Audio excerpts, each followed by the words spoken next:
papupurihan ang ating Diyos na dakila at makapangyarihan sa lahat. Amen? Tayo po ba'y pinagpala ng Diyos? Sobra-sobra po ba? Amen! Hallelujah! Sige po, bago natin papurihan ang ating Diyos, batiin po natin ang bawat isa. Amen!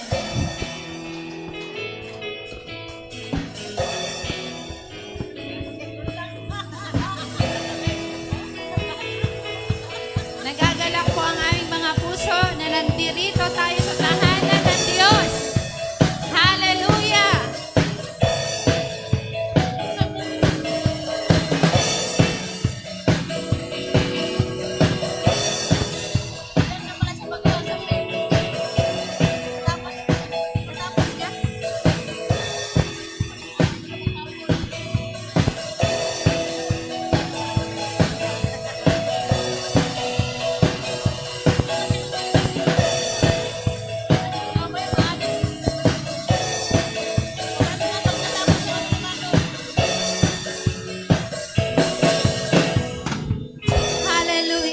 Yes, Lord. Ang ating banal na kasulatan ngayon ay sa Awit 43, verse 4. Basahin po natin ito ng sabay-sabay. Sabi dito, sa dambana mo, O Diyos, ako naman ay dudulog. Yamang galak at ligaya ang sa aki iyong dulot.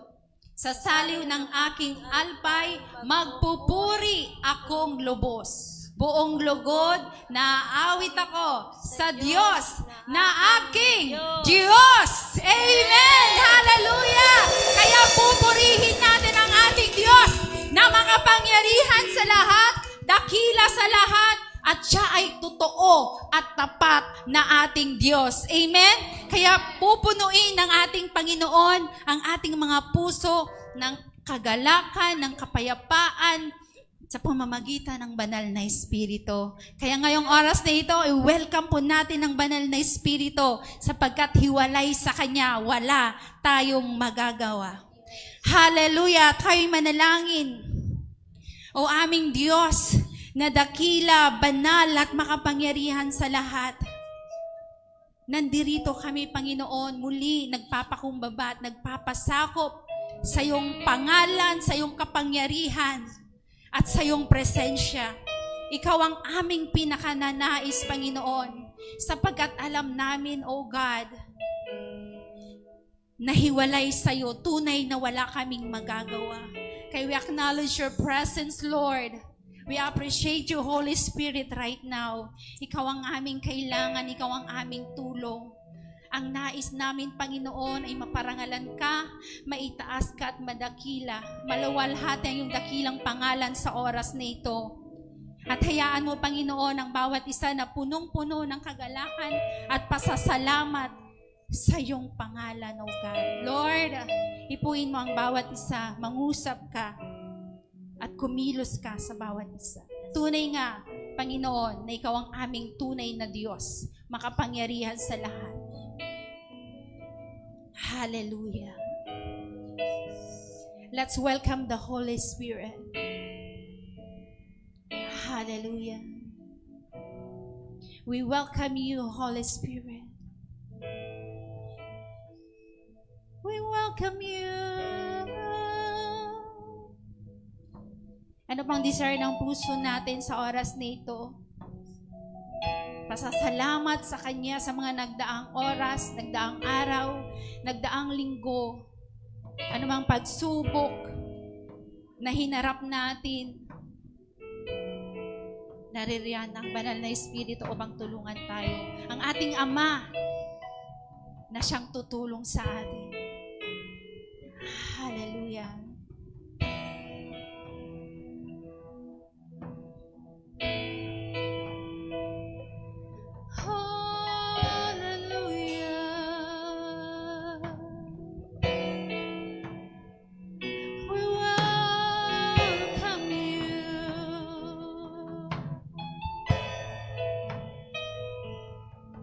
Inaanyayahan po ka manalangin sa oras na ito.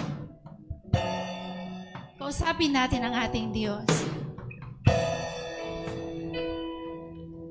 Kung ano man ang nasa puso natin, sa ating pagpupuri, pagsamba, pag-alay ng awitin sa Kanya.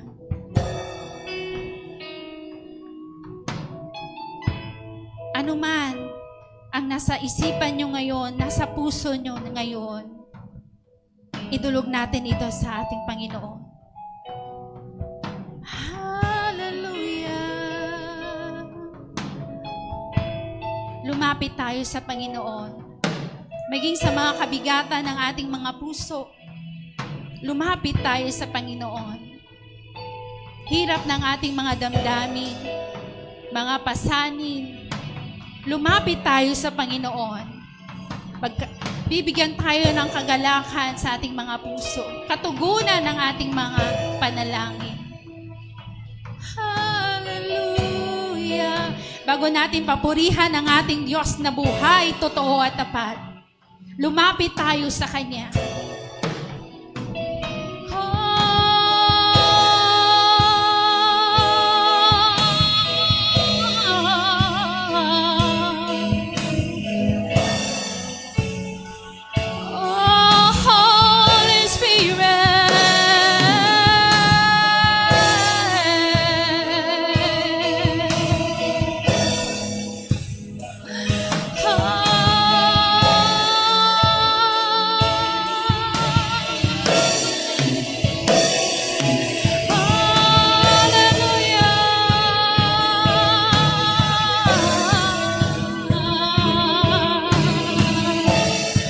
Panginoon, sa piling mo may kaligtasan, sa piling mo may kapayapaan, sa piling mo may kalayaan, sa piling mo, Panginoon, ay may pag-ibig.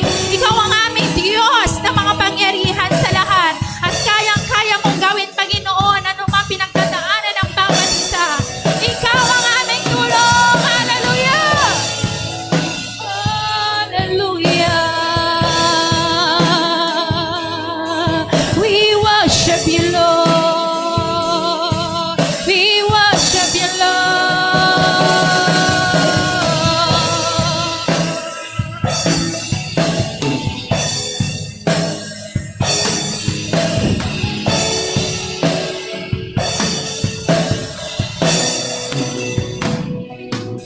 Panginoon, maraming salamat.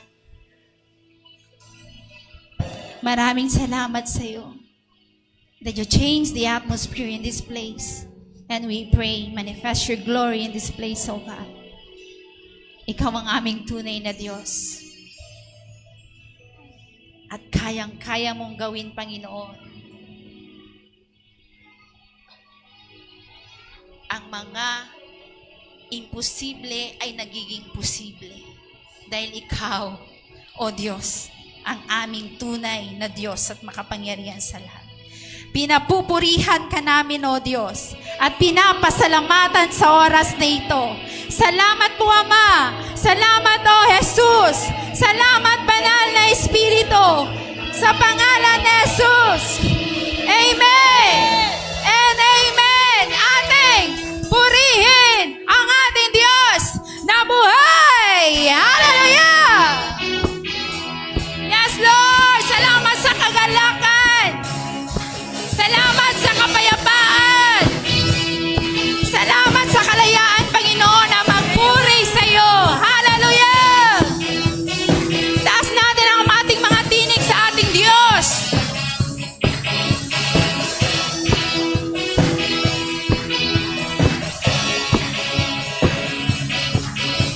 Kagalakan ko, O Diyos, na ikaw.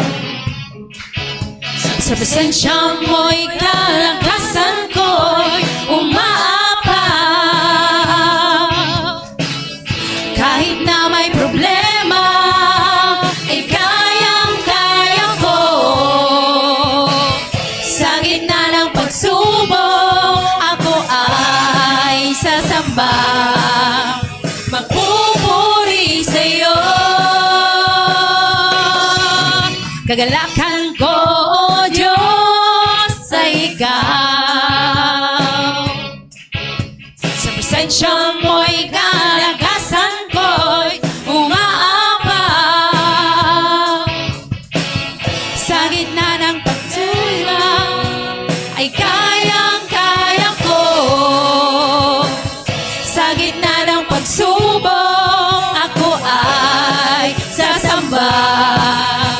magpupuri sa'yo. Ako ay sasayaw sa'yo, sasambahin ang ngalan mo. Kahit pinipigilan, di papayag na tatahimik lang. Laging magbababa sa'yo, sa piling mo, Panginoon. Kahit pinapawisan, okay lang, mapiling ka lang. Hallelujah! Yes, Lord! Ikaw ang aming pinakananais. Kagalakan ko, O Diyos, ay ikaw. Sa presensya mo'y kalakasan mo'y umaapaw. Kahit na may problema, ay kayang-kaya ko. Sa gitna ng pagsubok, ako ay sasamba, magpupuri sa'yo. Ako ay sasayaw sa'yo, sasambahin ang ngalan mo. Kahit pinipigilan, di papayag na tatahimik lang. Laging magbababa sa'yo, sa piling mo, Panginoon. Kahit pinapawisan, okay lang, mapiling ka lang. Ako ay sasayaw sa'yo, sasambahin ang ngalan mo. Kahit pinipigilan, di papayag na tatahimik lang. Laging magbababa sa'yo, sa piling mo, Panginoon. Kahit pinapawisan, okay lang, mapiling ka lang. Yes, Lord! Ikaw lamang, Panginoon!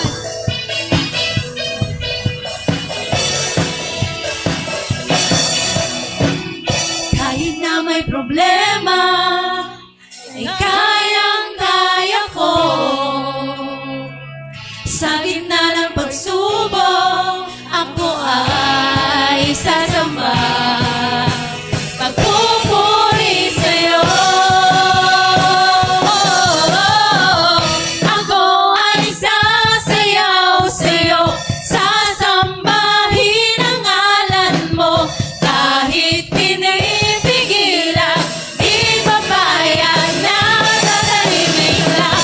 Laging magbababa sa'yo, sa piling mo, Panginoon. Kahit pinapawisan, okay lang, makapiling ka lang. Ako ay sasayaw sa'yo, sasambahin ang ngalan mo. Kahit pinipigilan, di papayag na tatahimik lang. Laging magbababa sa'yo, sa piling mo, Panginoon.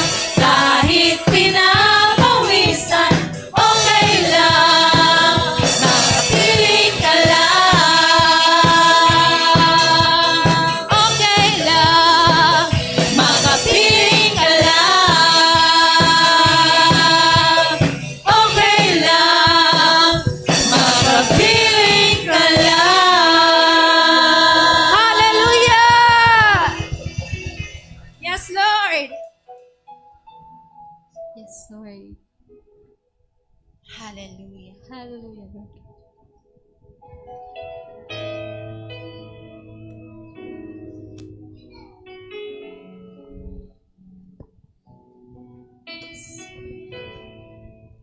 Kayo ang Diyos, Panginoon. Yes, Lord God.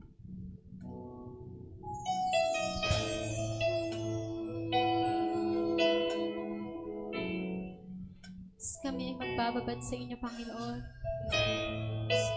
Ang puso namin, Panginoon, ay kayo lamang kailangan, Lord God. Yes, Lord.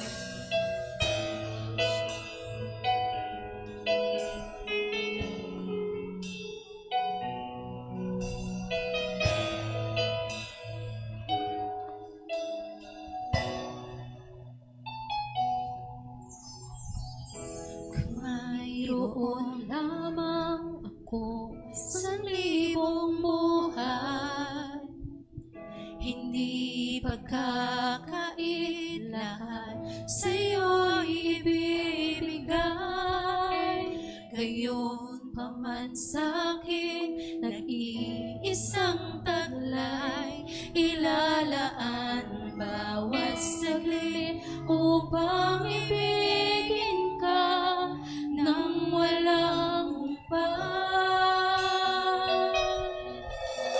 Yes, Lord. Kung mayroon lamang ako sa libong buhay, hindi pagkakait lahat sa'yo'y ibibigay. Gayon pa man sa'kin, nag-iisang taglay, ilalaan bawat saglit upang ibigin ka nang walang humpay. Gaya ng dagat na hindi napapagal sa pag-alon, ang puso ko ay sa'yo magmamahal. Sa habang panahon, natatanging kayamanan ko'y ikaw ay sambahin. Wagas na pagsintay iyong tingin, kalakip ng awitin.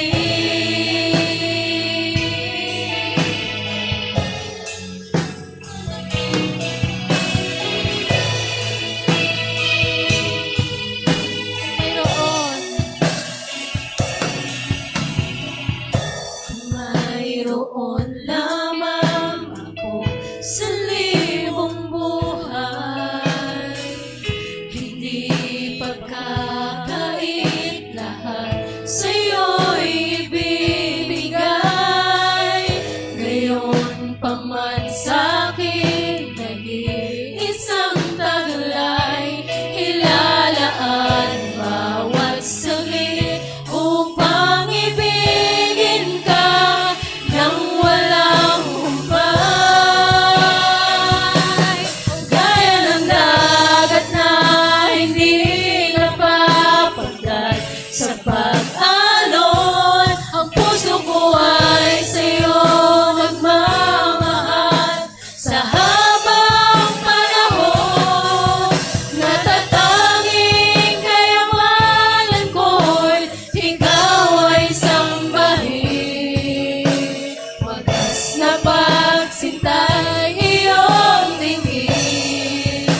Jesus, sa'yo ang kapurihan, kaluwalhatian ngayon at magpakailanman. Jesus, sa'yo ang karangalan, kapangyarihan ngayon at magpakailanman. Jesus, sa'yo, Jesus, sa'yo ang kapurihan, kaluwalhatian ngayon at magpakailanman. Jesus, sa'yo ang karangalan, kapangyarihan ngayon at magpakailanman. Pupurihin ka sa awit, itataas ng aking tinig, itatanghal sa buhay ko'y tanging ikaw, O Diyos. Higit pa sa kalangitan, ang iyong kaluwalhatian, kadakilaan mo'y di mapapantayan. Pupurihin ka sa awit, itataas ang aking tinig, itatanghal sa buhay ko'y tanging ikaw, O Diyos. Higit pa sa kalangitan, ang iyong kaluwalhatian, kadakilaan mo di mapapantayan. Pupurihin ka sa awit, Taas natin ang ating mga tinig sa ating Diyos. ang aking tinig, itatanghal sa buhay ko'y tanging ikaw, O Diyos. Come on, church, awitan natin ang ating Diyos. Sa kalangitan, ang iyong kaluwalhatian, kadakilaan mo'y hindi mapapantayan.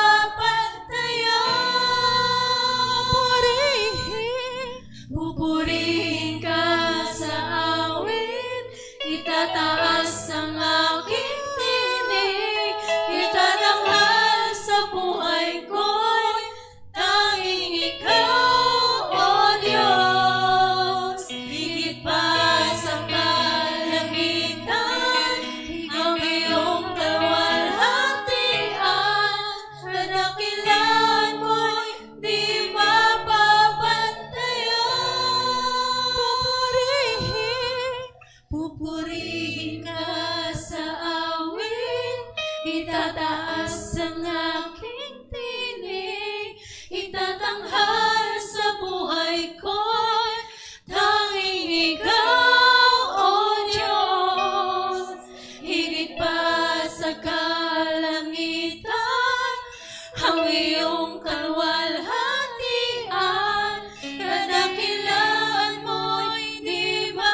Tunay nga, Panginoon, na hindi mapapantayan na iyong kadakilaan, na iyong kapangyarihan, ang iyong kaluwalhatian, Ama. Ikaw ang aming Diyos na mahabagin, Diyos na mabuti, Diyos na tapat, at Diyos na ang pag-ibig ay nananatili at walang wakas. Kay Lord, kami, Panginoon, na nandirito, Lord, nagpapasalamat kami. Tunay na nagpapasalamat kami sa lahat ng mga ginawa mo, mga kamangha-mangha mong ginawa sa bawat buhay namin. Sa iyo lahat ng papuri, pagsamba, pagluwalhati, at paggalang sa iyo, Ama. Sa pangalan ni Jesus! Amen! Amen! Hallelujah! Hallelujah! Napakasarap magpuri sa ating Diyos na buhay, totoo at tapat, makapangyarihan sa lahat, dakila sa lahat. Ngayong oras na ito, tayo naman ay dadako kung paano naging mabuti, naging tapat ang Diyos sa atin, kung paano natin naranasan ang pag-ibig niya araw-araw, at kung paano tayo binabago ng Diyos araw-araw, at ating ipahayag ito ngayong oras na ito. Malaya po tayong magbigay ng testimony po dito.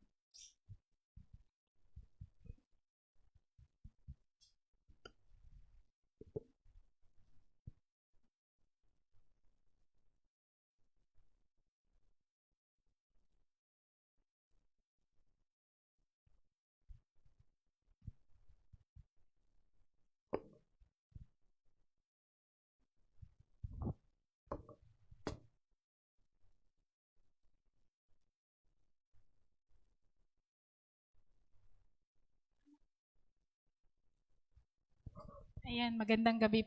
Walang nakipag-unahan.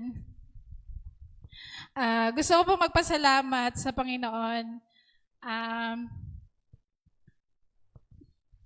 Yung gusto ko lang po ipagpasalamat sa Panginoon in behalf po dun sa buhay ng lola ko.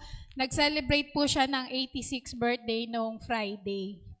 And nung nandito po siya, bali isang buwan po siya, nandito sa amin. Nagpapasalamat ako dahil maayos na po yung kanyang mata. Binigyan po siya ng malinaw ulit na mata sa pamamagitan ng libreng opera dyan sa St. Matthew, yung atin pong mission sa Samar. Kasama po nila. Nagpapasalamat din ako sa Panginoon sa ginagawa niya sa buhay ko dahil patuloy niya akong tinuturuan sa maraming bagay. Hindi po naman lingid sa iba, minsan talagang nakakaranas po tayo ng walang-wala po tayo, tapos meron pa pong umaasa na iba na hihingi din po sa atin ng tulong, pero tayo din po sa sarili natin naghihintay din po tayo na may tutulong sa atin. Naranasan ko po yun last week. Naranasan ko po yun na yung batang tinutulungan ko, si Joben, talagang hindi po siya makakainom ng gamot dahil nag-holiday, hindi po siya nabigyan ng center. At hindi po kailangan magkaroon ng lapse yung pag-inom niya ng gamot na yon. Kaya nung araw na yon, ang pera ko lang po sa GCash ay 86 pesos. At sinabi ko po sa nanay niya na baka hindi ko po kaya tumulong nung araw na yon. Sabi niya, sis, turuan mo naman ako humingi ng tulong sa Facebook, ganyan. So, naghanap ako ng paraan, nanawagan ako. Pero wala pong nagre-response doon sa panawagan ko. Tapos tumawag ko. Sabi ko, baka gusto mo naman akong padala ng gigas, 100 pesos lang kasi tutulong kasi Jobin. Siyempre sa pagtulong po marami.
araw-araw binibigyan tayo ng pag-asa ng Panginoon na kapag nagising siya tuwing umaga, may pag-asa pa.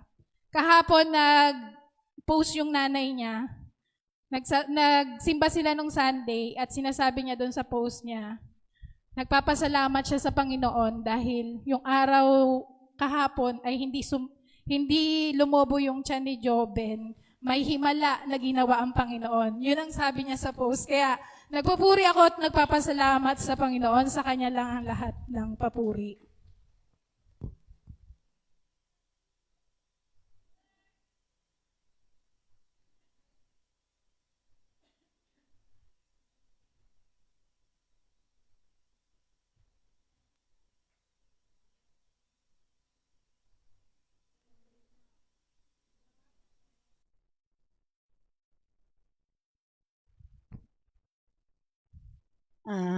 Dasig mapanas kasi uuwi na eh.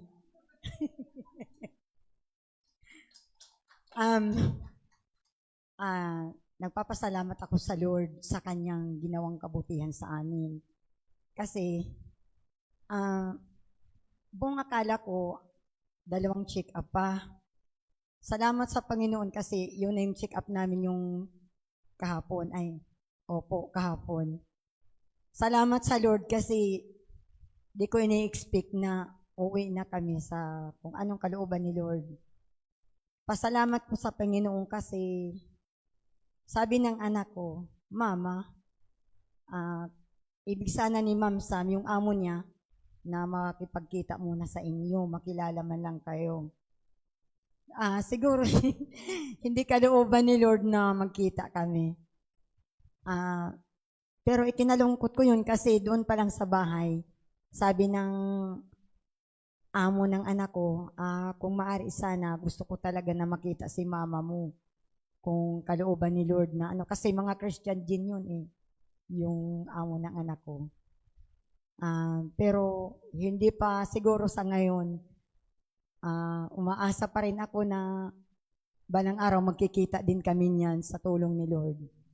Nagpapasalamat ako sa Panginoon na yung operasyon ko ay kahit malikot yung mata ko, naging successful.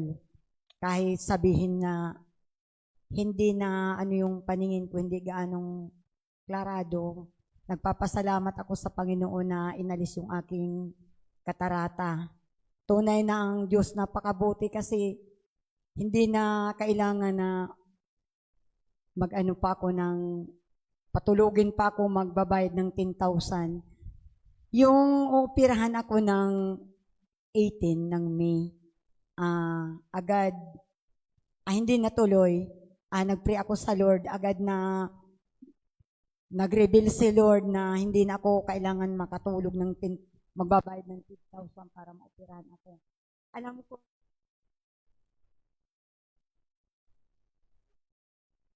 hindi na kinailangan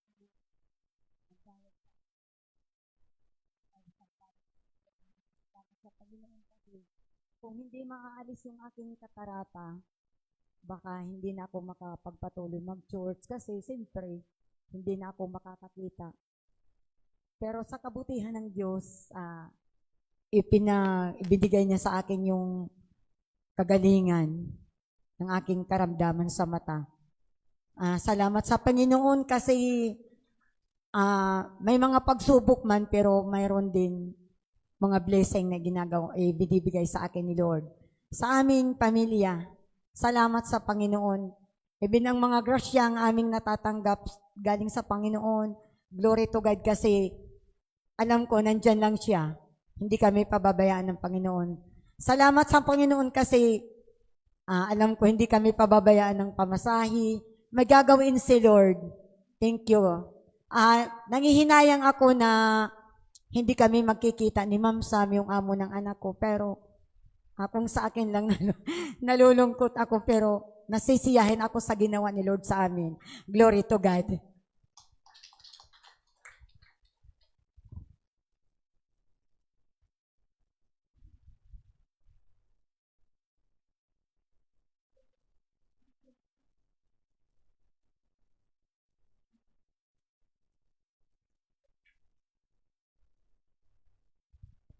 Okay, maupay nga gabi. Magandang gabi pala. Magandang gabi. So, sabi nga po ng ating inaway na sa Diyos lamang ang kapurihan, sa Diyos ang kapurihan. Salamat sa Panginoon na di ko namalayan, higit na kami pala isang buwan dito. Laki ng pagbabago sa loob ng higit isang buwan kasi pumuti ako. Kaso lang yung buhok ko ang pumuti. Yon. So, salamat sa Panginoon talaga kasi ang kabutihan ng Panginoon ay hindi lang namin sinasabi, kundi patuloy po namin nararanasan yung kabutihan ng ating buhay na Diyos na tawag dito. Kasi yung gusto ko po paunawa na may mga siyempre, mga kapatira natin na pag-pre-pre-ka, kumbaga, ipinapakilala si Jesus na nasa kanilang puso sa pamamagitan ng salita. Pero kakaiba naman yung naranasan namin na ipinakilala si Jesus hindi lang sa salita kundi sa gawa. Kaya kumbaga mayroon talaga aksyon. Kasi nang sinabi po ni Bartimeus sa ating Panginoong Hesus, Panginoon, Hesus, anak ni David, mahabag po kayo sa akin. Sabi ng ating Panginoong Hesus, palapitin mo dito. Nang lumapit na po si Bartimeus, sabi ng ating Panginoong Hesus, ano ang ibig kong gawin ko sa iyo? Sabi ni Bartimeus, gusto ko pong makakita muli. Hindi naman sinabi ng ating Panginoong Hesus, alika dito, gililihan sila. Bra. Ang ganun. Kundi kung anong ibig ni Bartimeus, yun po ang ginawa ng ating Panginoong Hesus. Ganun din po yung mga kapatira natin, hindi lang ipinag-pray, kundi mayroon talaga aksyon. Ginawan talaga ng paraan, maging yung minsan may mga pamasahe pa. Kasi hindi naman pwede kami sumakay sa bus na sasabihin lang namin sa driver, sige, ipag-pray na ka lang namin. Kailangan naman talaga. Oo, kaya tama nga na po salita ng ating Panginoon, yung aklat ng unang Korinto chapter 4 verse 20, na sapagkat ang paghahari ng Diyos ay hindi sa pamamagitan ng salita, kundi sa kapangyarihan o sa gawa.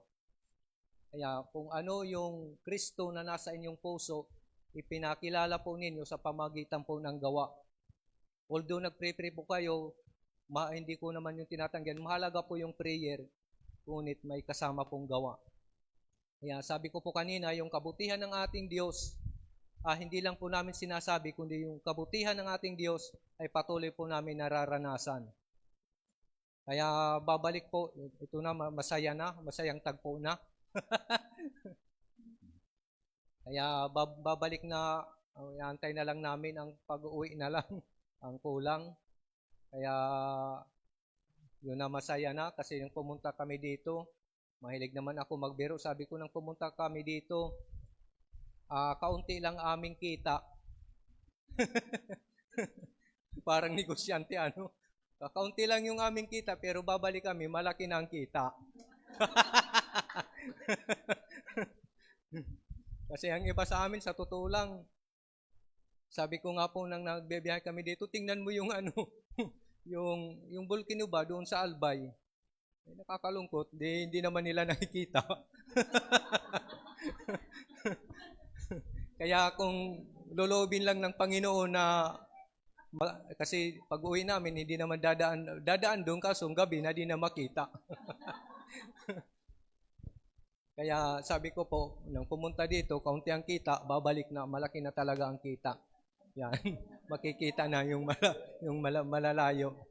Kaya, salamat sa mga tumulong na alam ko po na ang tawag doon.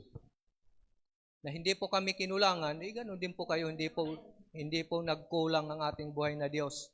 Kasi may pangako ang ating Panginoon sa aklat ng Pilipos chapter 4 verse 19 na buhat sa kanyang kayamanan na hindi mauubos ay pagkakaloob sa inyo sa pamamagitan ni Kristo Jesus na ating Panginoon. So tayo po ay nakatap, yung ating source ay mayroon po kayamanan na hindi nauubos, na bagaman magkamayroon ng pagkukulang or sabihin natin food shortages ng Pilipinas, Pero sa kaharian ng Diyos, sapat na at higit pa. Hindi po yan nagkukulang. Meron yan talaga provision ng ating Panginoon. Kaya salamat at iba, yung iba namin mga, sabi nga po ni Ate Lourdes, bagaman hindi niya nakikita yung tulad ng nakikita ng iba, subalit masaya na siya. Si Nanay Corazon, hindi pa rin nakikita ng malayo, pero ganun pa man, pasalamat na din sila sa Panginoon. Kasi ang ating Panginoon, mayroon din, alala ko yung isang pinagaling ng ating Panginoong Hesus na gumawa ng lapok o gumawa ng putik at pinahiran yung mata. Hindi naman yun instant talaga na gumaling. Hindi inutusan pa ng ating Panginoong Hesus na pumunta ka doon sa deposito ng tubig. Hindi po nagreklamo, talaga sumunod. Kaya ganun din po sa bawat isa sa inyo, Nanay Lourdes, Nanay Corazon, hindi pa man, dala yung pananampalataya na pag-uwi nyo sa Samar, kakaroon niya ng pagkagalingan talaga. Ganun. Kaya magpasalamat na lang tayo sa Diyos na sa Kanya lang talaga ang mga papuri at mga pasasalamat. So, hindi ko na pahabain, baka magkaiyakan pa tayo. Magandang gabi sa bawat isa sa inyo.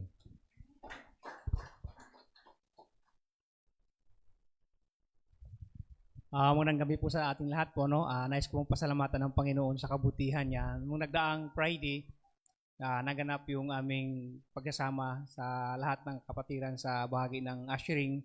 Pinasalamatan namin yung Panginoon dahil alam ko, sabi ko nga bago pa dumating yung araw na aming napag-usapan, titingnan natin kung ano yung way na ibigay sa atin ni Lord. Una, yung kalusugan natin. Pangalawa, yung panahon. Siyempre, yung pangatlo, number one, yung financial, kung loobin ng Panginoon. Yan yung mga sign. Yung araw ng Huwebes, napakalakas na ulan. Talagang, kumbaga mag-isip ka kung paano matuloy dahil malakas ang ulan. Dahil kinabukasan, papunta na kami sa lugar na aming napag-usapan na lugar. Ang aming tour guide namin ka nga doon, si Sister Catherine, pagdating namin sa lugar, nakakatawa dahil lumiko na kami pabalik. Dahil sabi ka nga, ito na yung lugar, sige, pili na kayo saan maligo. Pagdating namin sa lugar, walang tubig. Paano tayo maligo walang tubig? Kaya nakakatawa talaga dahil lumiko na kami, pabalik na kami sa lugar. Ang lugar, ang area natin yung pinuntahan, paluban. So pag bumalik ka, medyo may kalayuan pabalik. Nung bumalik na yung sasakyan, pabalik na kami dito, tinanong ko yung tricycle driver, Sir, maaari bang magtanong, saan mo ba talaga dito yung paliguan na aming pupuntahan? Ito yung, tawag nun, Blue Lagoon. Hindi, sabi niya, ayun, sa unahan pa, maganda doon, gusto na kayo malalim ba? Maganda, mag-enjoy kayo doon. Sabi ko, balik tayo kasi mali pa yung napuntahan natin, diretso tayo doon. Pagbalik namin, yun na nga, puri ng Panginoon dahil sa lugar namin pinuntahan, alam ko nag-enjoy naman ang lahat. So, nandun yung pabor ng Panginoon dahil pupunta namin sa lugar, kami yung pinakauna. So, kami yung pinakabungad na nakakuan sa isang cottage na lugar na yon.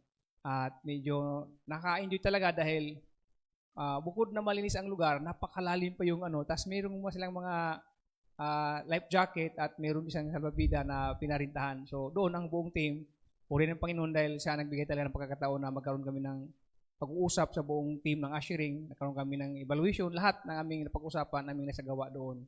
So lahat ng yon, alam ko si Lord nagbigay ng pagkakataon na ang bawat kabahagi ng ushering, doon sa araw na yon, nakasama rin mga pamilya, na si Lord nagbigay ng pagkakataon para patuloy naming makita ang kabutihan ng Panginoon, pasalamatan ng Panginoon sa pagkakataon na maging bahagi sa kanyang gawain para isulong ang kanyang gawain. Sa araw na yon, alam ko si Lord nagprotekta sa amin, si Lord nagbigay sa amin ng maayos na panahon dahil pauwi namin ang lakas ng ulan dito banda. So doon sa lugar namin, walang ulan. Ambon-ambon lang. So yun ay pabor ng Panginoon. Kaya labis ko nagpapasalamat sa Panginoon sa kabutihan niya, sa katapatan niya. At alam ko, tuwang-tuwa nga rin si Sister Mylene dahil nakasama namin ang husband niya doon. Maaari sunod ng mga buwan, lilipad na si Brother Nard. So yung isang pagkakataon din yun na nagkaroon kami ng banding doon kasama si Brother Nard. Kaya puri ng Panginoon, sa kanya lahat ng papuri.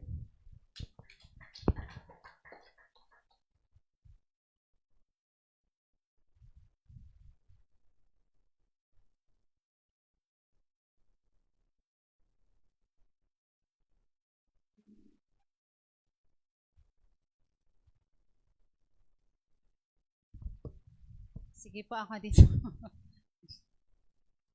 Nagpupuri ako, nagpapasalamat din sa ating Diyos na makapangyarihan sa lahat, sa wisdom at sa knowledge na binigay niya sa akin. Kung maalala niyo yung last testimony ko about sa bahay po na uupahan sana. Kaya pala hindi naupahan pa dahil ipapagawa pala para tumaas yung upa. Ngayon po, nabuburden na po ako kung sinong gagawa kasi malayo po, Bulacan po yun. Wala akong kakilala, inisip ko gamit, yung mga welding machine, hindi ko alam, dalhin ko doon, di po ba? Kaya nag-pray ako, sinurrender ko talaga sa Panginoon. Naalala ko yung Proverbs 16 verse 3 na ipagkatiwala mo lahat ang iyong gagawin at ito'y pagtatagumpayan ni Yahweh. Nung sinurrender ko yung lahat, Lord, hindi ko kaya to, ikaw na po ang bahala, ganyan na prayer.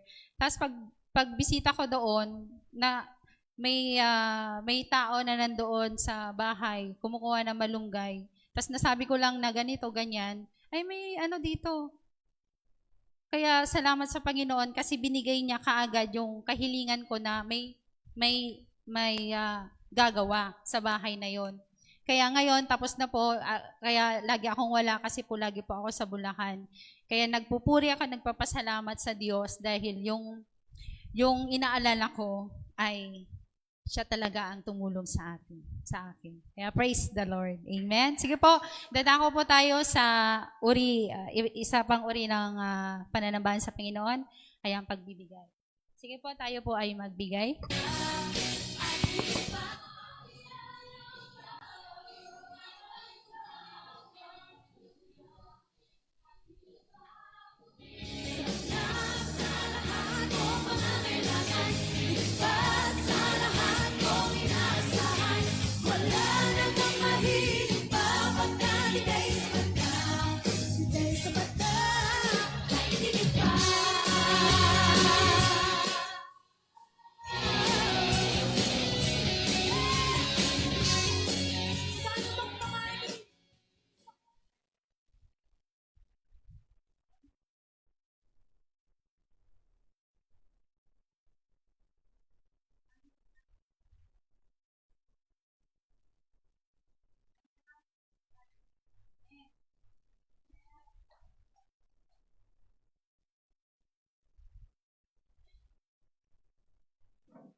Magandang gabi po.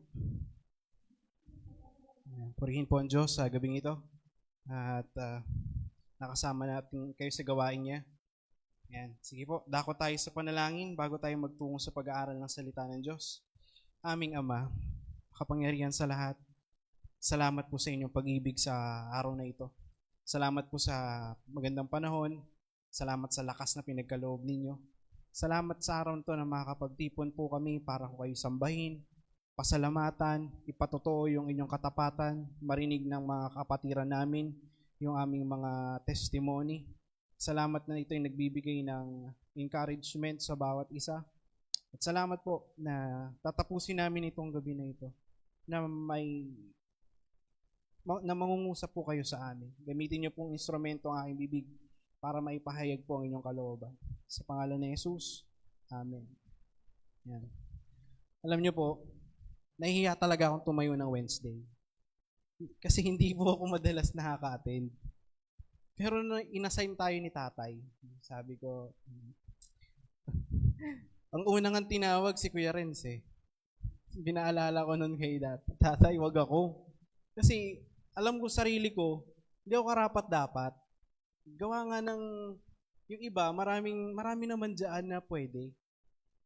At ako, hindi naman masyado nakakapag-commit. Pero, sinabi ni Papa, hindi, ikaw yung susunod. Susunod kay Kuya Renz.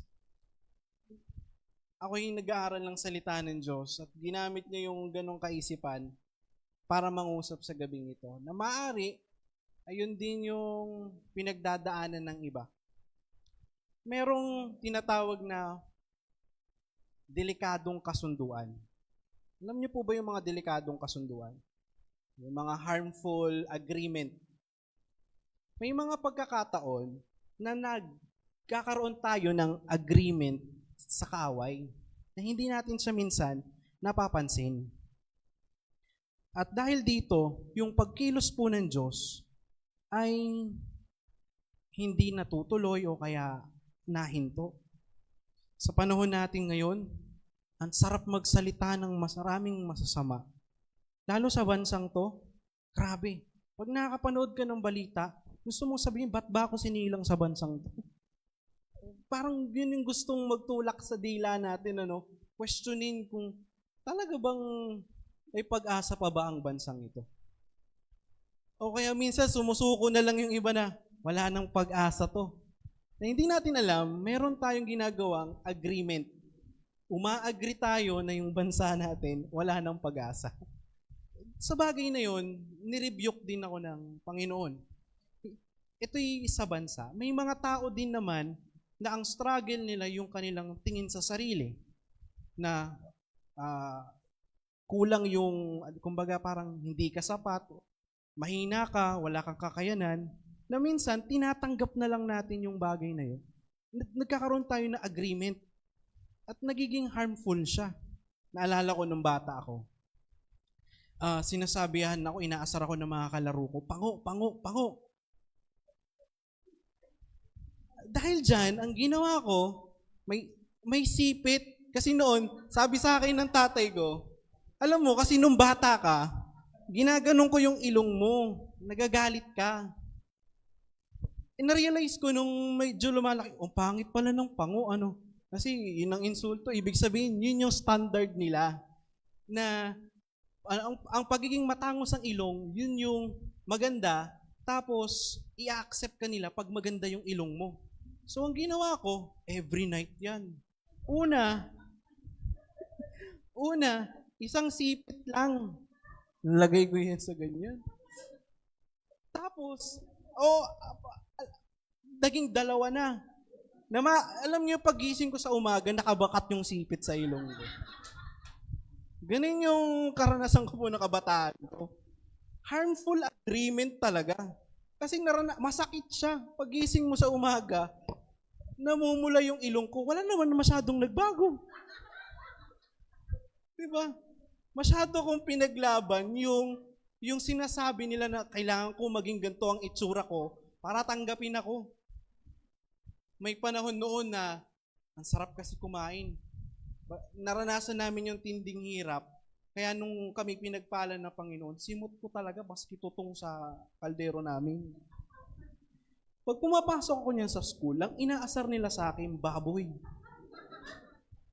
Aba, sobrang inis ko. Napapaaway ako sa ganun kasi gusto kong patunayan hindi ako baboy. Pero mataba talaga ako noon. Ginawa ko talaga noon, mga kapatid, exercise talaga ako. Nag-sit up ako. Inumpisahan ko sa 20, 50, hanggang sa naging 100. Ang inspirasyon ko, yung sinasabi sa akin ng mga tao na baboy. Hindi ako baboy. Malupit nun, nagkaroon ako ng abs, pero mataba pa rin ako. May guhit. Pero dahil sa, alam nyo, ang sakit nun sa katawan. Yung pinaggagawa ko nun. Kasi sa akin, nag-a-agree ako sa kanila na yung pinaka-perfect figure, yung hindi malaki yung tiyan.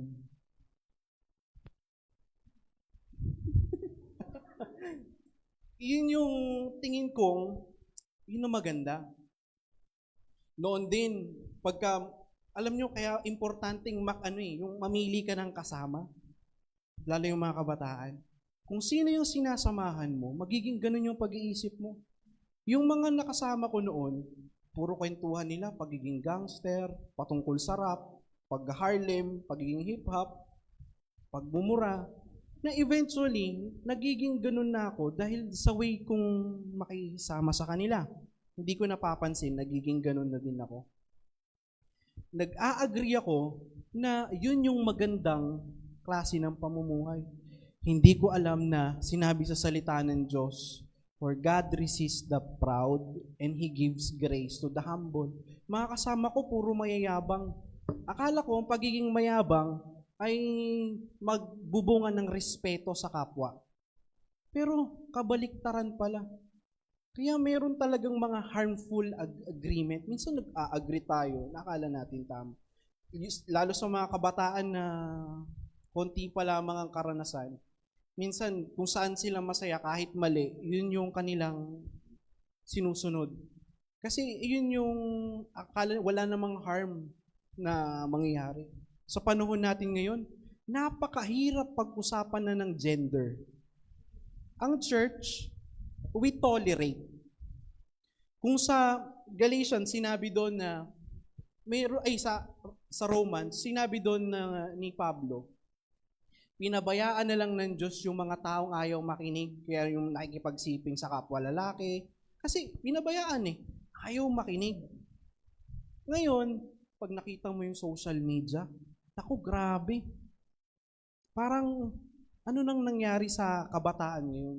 Akala nila ang Diyos nakikipag-agree sa mga ganong klase ng compromise. Pero ako, hindi ako nag-agree. Mahal ko yung mga ganong klase ng tao, pero sa kanilang prinsipyo, iba ako. Sinasabi ko, hindi ko man nabobrought up na harap-harapan, mapupunta kayo sa impyerno, masasama yung ginagawa niyo. Hindi ko man masabi yun ng ganon. Kasi umaasa po ako na mailapit sila sa Diyos sa paraan na, kasi ang tao, mabibreak lamang siya pag sa tindi ng hirap, nakaranas siya ng tindi ng hirap. Pag hindi siya nakakaranas ng matinding hirap, hahamakin ka niya pagka pinangaralan mo siya patungkol sa Diyos. Pero pag ang tao, naranasan niya maging mag-isa, naranasan niya na maghirap, magkaroon ng sakit, saka lang lalapit sa Panginoon. Ayun ang magandang panahon na, para sa akin pero iba-iba tayo ng perspective kung paano mangusap ng Panginoon. Sa akin, yun po. Marami akong kaibigan na ganong klase ang pag-iisip. Pero pag tinatanong nila ako, ikaw ba, Sed? Okay ka ba sa pakikipagkasal ng lalaki sa lalaki, babae sa babae? Ay, alam nyo, mahal ko kayo. Pero hindi ako nakikipag-agree dyan sa klase ng prinsipyo na yan. Kung magpapakasal kayo at yayayain nyo kami, asahan nyo hindi nyo ako makikita. Parang pinasinabi nyo na nag-a-agree ako dun sa kasal ninyo. Kaya pa, sorry. Mahal ko kayo, pero umaasa ako na makaranas talaga ng totoong pagbabago. Ganun yung prinsipyo ko sa kanila. Marami sa panahon ngayon na hindi natin napapansin. Ang dami nang nadodoktrinahan ng mga kabataan na mali. Habang bata pa lang, matuturuan na natin ng tama. Maigi sana.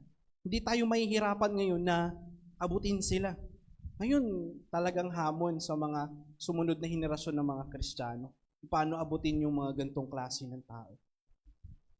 May mga tao din na ang tingin nila mababa.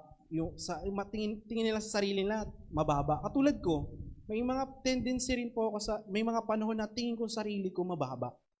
Na parang ako gagamitin ng Diyos, ganito nga akong klaseng tao, parang hindi ako karapat-dapat.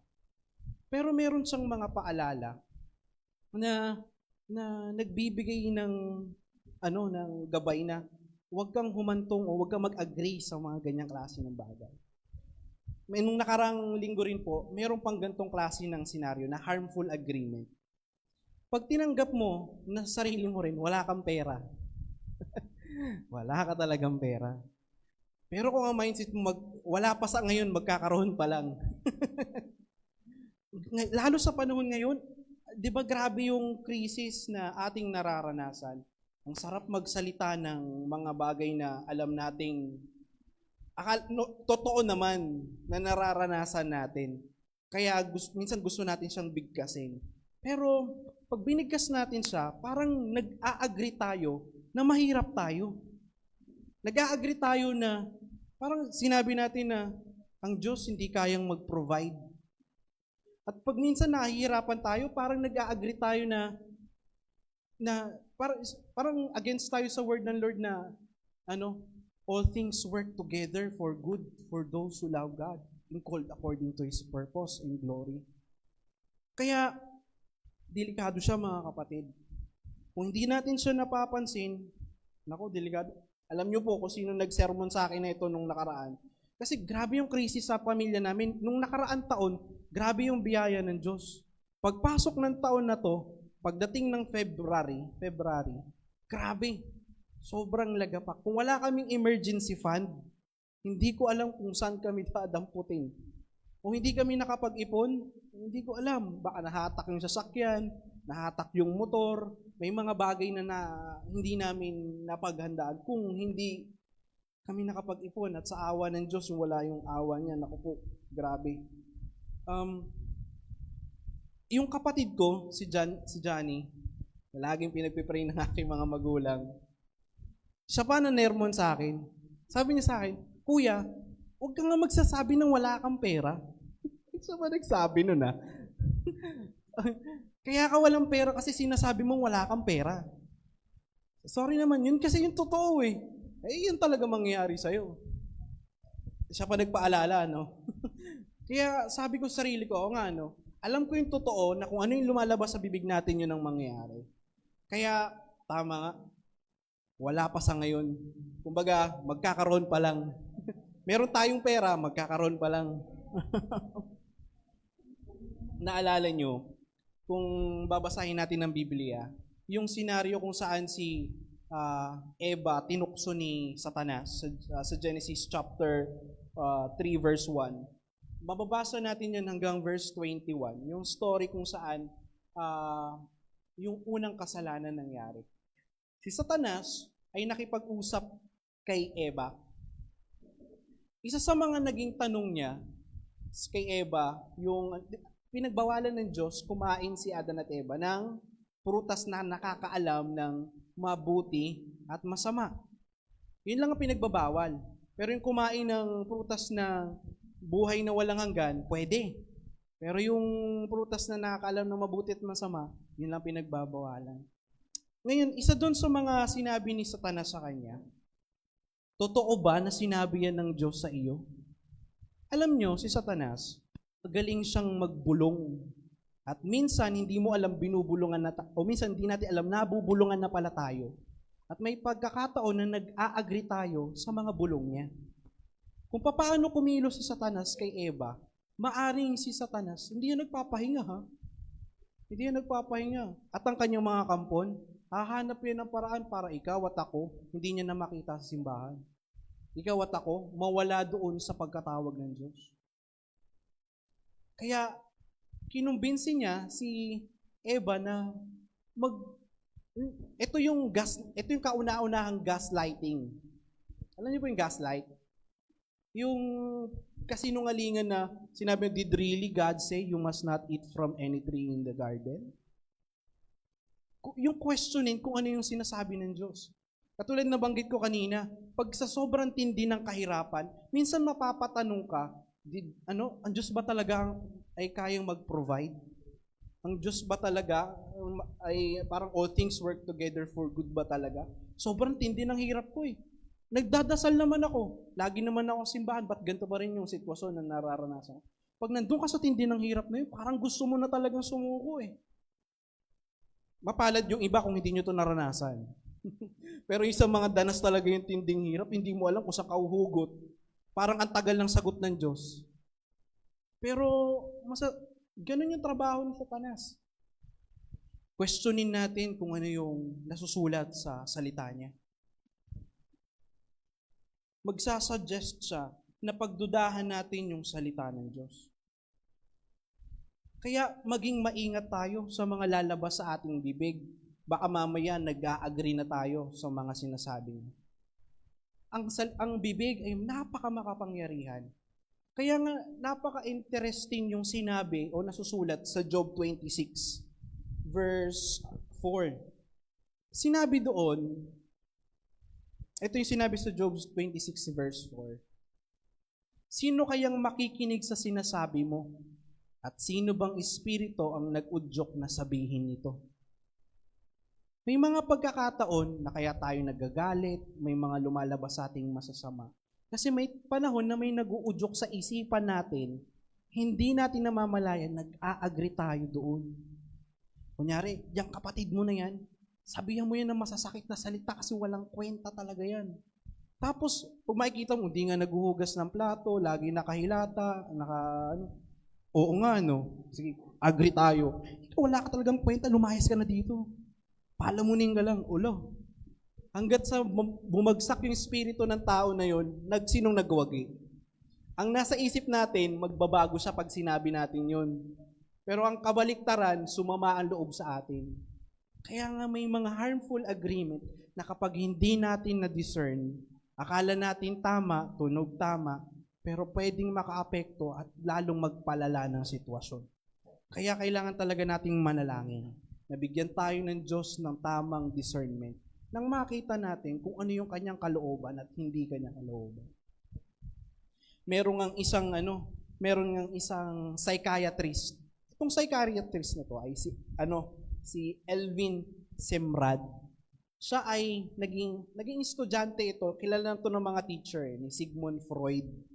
Pinag-aaralan namin tong psychologist na to kasi malaking factor siya sa pagtuturo sa mga bata.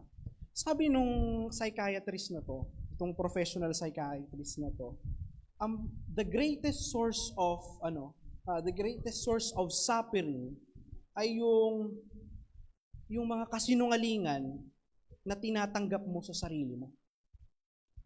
Halimbawa, yung tanggapin mo sa sarili mo, hanggang diyan ka na lang, o wala kang mararating. Pag tinanggap mo yun sa sarili mo, kahit maraming tao nagre-reach out para magbago ka, ma-reach out para umangat ka sa buhay, walang makakatagos. Kasi nag-agree ka na dun sa sinabi na hanggang diyan ka na lang. Wala kang mararating. Kaya, delikado pag nakikinig, may mga bulong na hindi natin madidiscern. Kasi yun yung pwedeng mag-cause ng suffering sa buhay natin.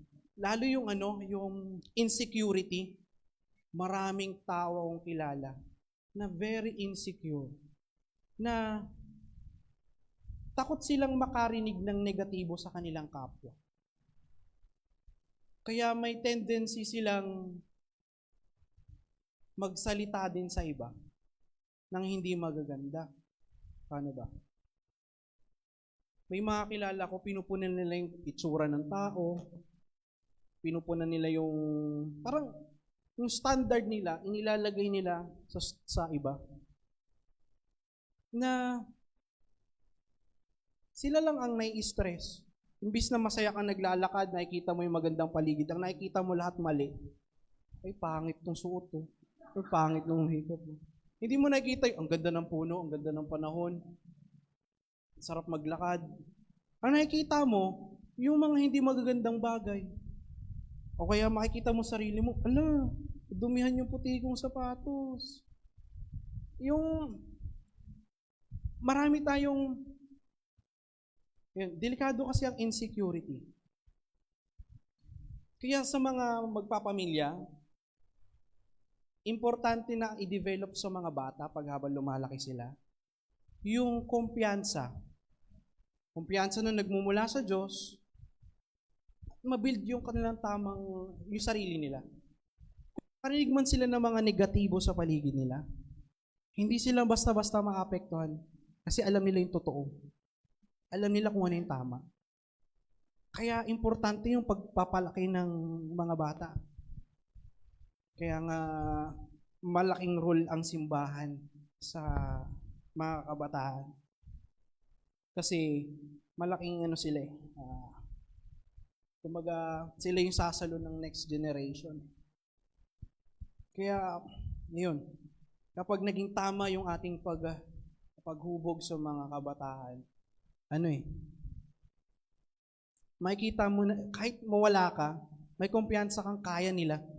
Kasi, na-build yung kanilang self-esteem. Ayoko nung self-centered. Kasi may mga tao self lang yung iniisip. Yung pagiging self-centered. Pero ang gusto natin, yung galing sa Espiritu ng Diyos, yung self-esteem nila maging tama. Siyempre, meron din. Kaya nilang, pati self-control, no? Yung fruit of the Spirit. Alam nyo, sabi ni John sa 1 John 4, verse 1, ay ito, May mga verse akong ibabahagi sa inyo ngayong gabi. At dito ko po ito tatapusin. Mga minamahal, huwag ninyong paniniwalaan kagad ang bawat nagsasabi na nasa kanilang espiritu. Sa halip, subukin muna ninyo sila upang malaman kung talagang mula sa Diyos ang espiritong nasa kanila. Sapagkat marami ng huwad na propeta sa mundong ito.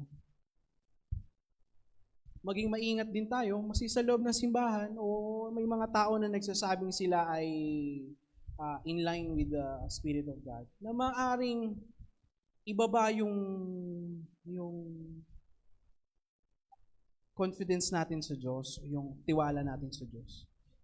At ganun din yung discernment ba sa mga naririnig natin.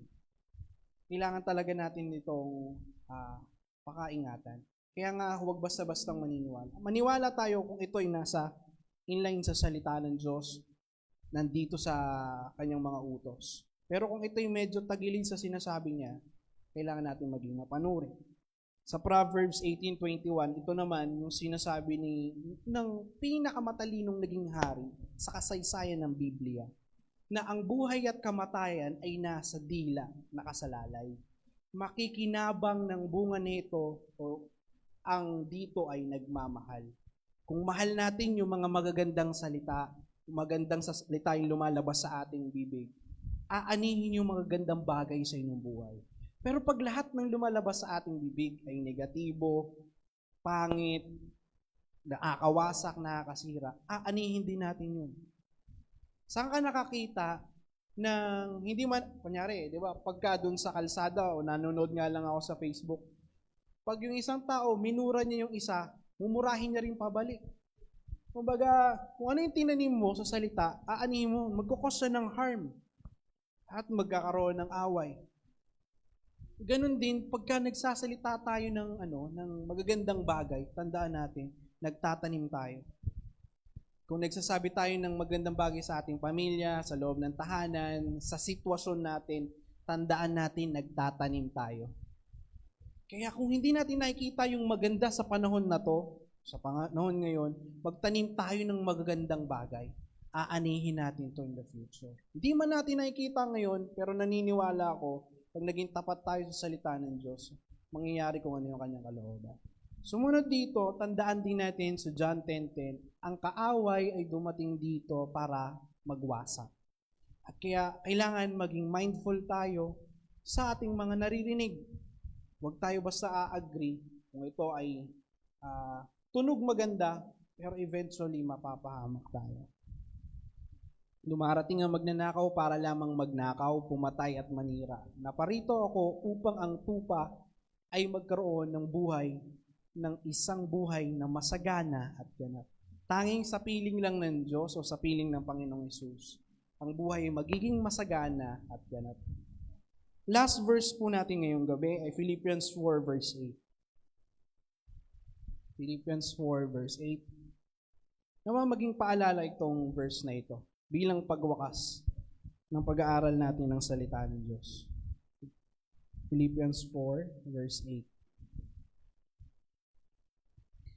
Naranasan ko na ang maghikahos. Naranasan ko na rin ang managana. Natutunan ko na ang sikreto kung paano, verse 8 tayo, verse 8. Yan. Bilang pagtatapos, mga kapatid, dapat maging laman ng inyong isip ang mga bagay na karapat-dapat at kapuri-puri. Ang mga bagay na totoo, marangal, matuwid, malinis, kaibig-ibig, at kagalang-galang. Ano daw to? Maging laman ng ating isipan. Kung ano yung laging naglalaro sa isip natin, yun yung ibubukan ng ating bibig. At kung ano yung binubukan ng ating bibig, yun yung ating aanihin. Kaya paalala ni Apostol Pablo sa kanyang nasulat sa mga taga-Filipos. Punuin natin ang ating isipan ng mga bagay na karapat-dapat, kapuri-puri, bagay na totoo, marangal, matuwid, malinis, kaibig-ibig, at kagalang-galang. Tayo po tayong lahat.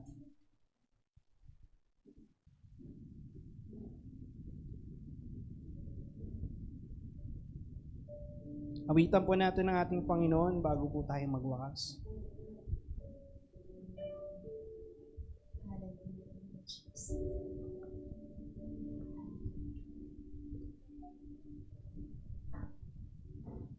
O Jesus, ikaw lamang ang buhay ko.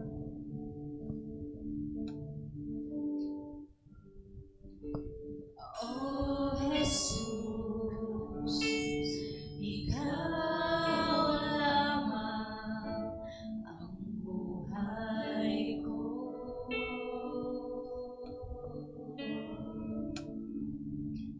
Ikaw ay sapat,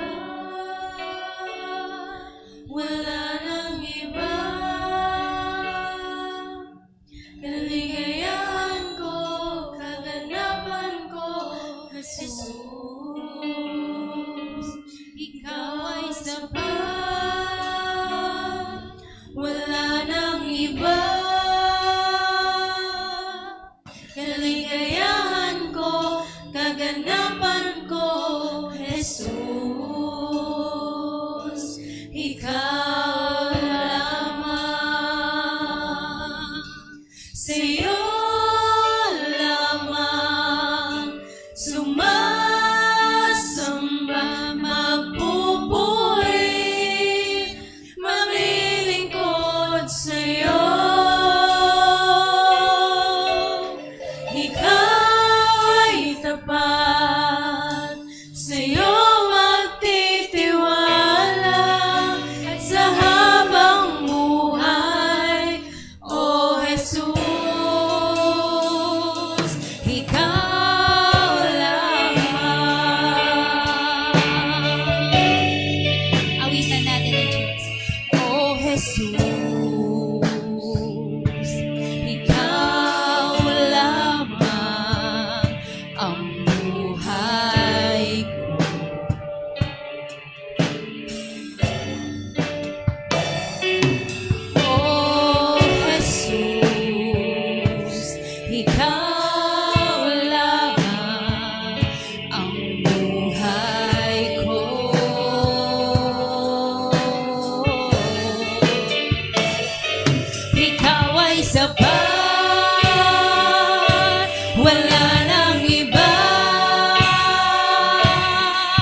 totoo po ang inyong katapatan.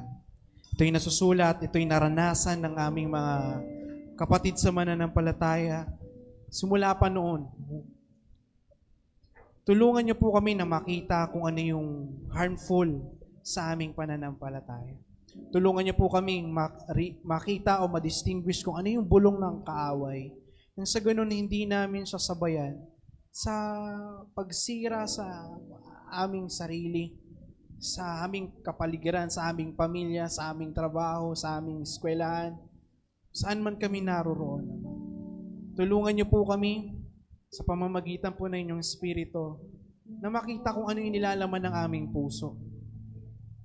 Nang sa ganun, kung ano man po yung mga pagkukulang namin na maaaring naging agreement namin sa nakaraan na hindi tama, na nakakasakit sa sarili namin, ay mawakasan at matanggal sa pangalan ng Panginoong Yesus. Salamat na kayo po magpo-provide sa aming pangangailangan. Salamat po na lahat ng bagay ay all things work together for good for those who love you and call you according to your purpose and glory, Lord. Salamat na ito'y totoo at ito yung mangyayari sa aming buhay. Bagamat nakakaranas kami ng iba't ibang klase ng paghihirap sa iba't ibang level sa loob ng simbahang ito, sa tahanan, sa aming buhay, Lord, salamat na makikita namin ang inyong himala. Makikita namin na kayo ang Diyos ni Abraham, ni Isaac at ni Jacob. Ang nagprotekta sa bansang Israel sa pagtawid doon sa ilang.